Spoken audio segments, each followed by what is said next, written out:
Hi, I'm Peter Nixon, reporting from Hong Kong on the streams for the Potential Dialogue Institute online modules. The module on resolving differences is largely based on my work as a negotiator and negotiation trainer around the world over the last couple of decades, I guess I would say. Uh, and it's very exciting. It's one of my favorites. All of the other modules kind of fit and support negotiation. And some of the skills in the other modules and other streams you will find very useful if you are negotiating. But this is the stream specifically focused on conflict and negotiation. And this is what you'll get in this set of modules. The first one looks at your team and the negotiators in the team to understand how do they change as they get upset and how does this influence the actual negotiation. For example, some have styles that lead to conflict, others to concessions, and that's important to know. Then we get into the content of the negotiation, how to manage that in terms of issue and range analysis, then how to prepare, and then how to use tactics to get what you want, how to exchange concessions, the give and take. And then finally, there's quite a lot of interest in mediation, and I have a module that explains that. Let me go a little bit more into detail. In the first one on the team color chart, and it's leveraging the strength deployment inventory that you would have completed in the other modules on getting along.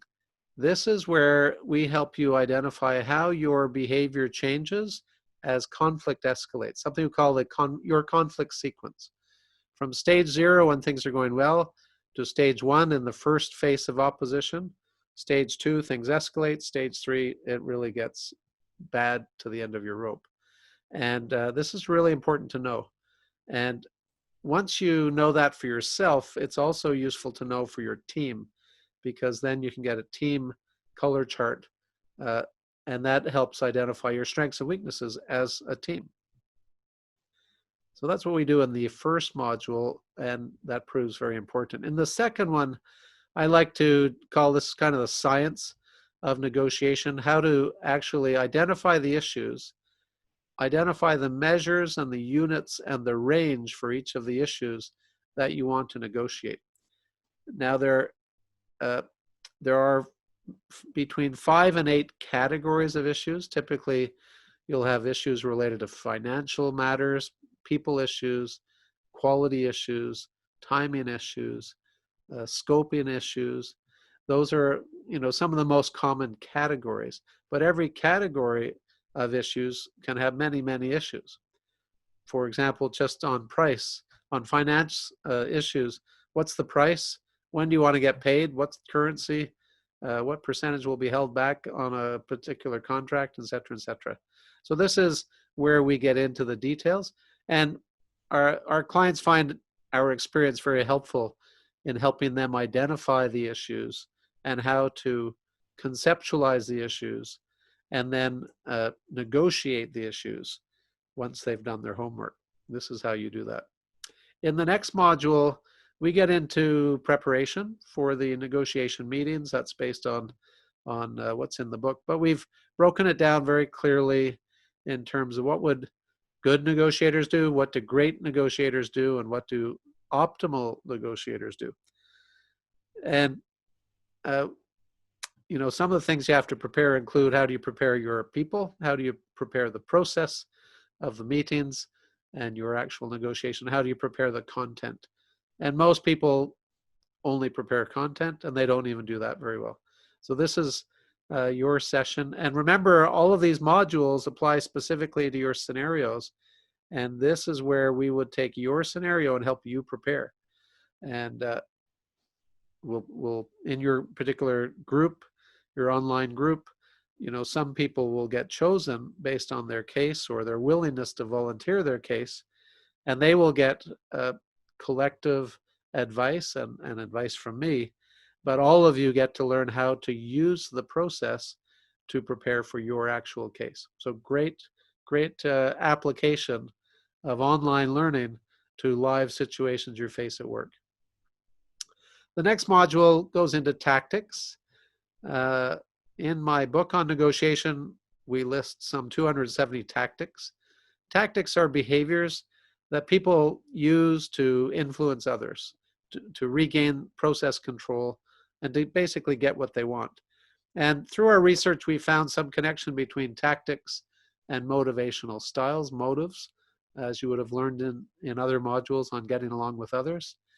And this is where our link to tactics in negotiation becomes very useful, because this is how you can become a better negotiator. Not just learn more tactics, but choose the tactics that best influence the people that you have to negotiate with once you understand and have predicted their motivational styles. So again, some great stuff that you don't find in negotiation workshops anywhere else. This is unique research that we've done. Then we help you in your scenario figure out how to manage your concession exchange. What are you prepared to give away? What do you want in return? And then how do you manage the give and take? And that's so important to figure out beforehand. Financially, you need approval. You need to practice how you're going to say it. It sounds easy in theory, and it's usually very hard in a live meeting to do this very well if you haven't practiced. And the final module is our 5-step approach to mediation. I'm a trained mediator. I got my papers in Hong Kong through the Hong Kong Mediation Council. And I've kind of simplified it. I've taught mediation at Asian Development Bank, and I've been involved in a few mediations. Clients don't hire me to mediate. They hire me to win through negotiation. But people do like to know about mediation, and this is where we cover it, and we'll give you a chance to practice it. And here are the 5 steps. Basically helping each side understand where they're at, trying to figure out as a neutral third party, is there common ground? Can you bring them together? And then helping them come together to talk through the conflicting issues. And one of the tactics you can use as a mediator is raising the risk of non-agreement, because the cost of conflict is huge. And that's usually what prompts them to want to come. They want to come to a mediation because they want a resolution, and they want to somehow maintain relationship with the other party. That's what's included in our resolving differences stream. All important, very relevant, and very applicable in your scenarios. Again, we bring our knowledge of this subject matter from around the world. We bring our experience. We can tell you stories. We'll share our stories. We'll answer your questions.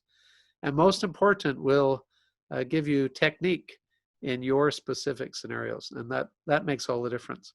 So in the meantime, keep well, stay safe, wear your mask, and we'll all get through this together. Thank you.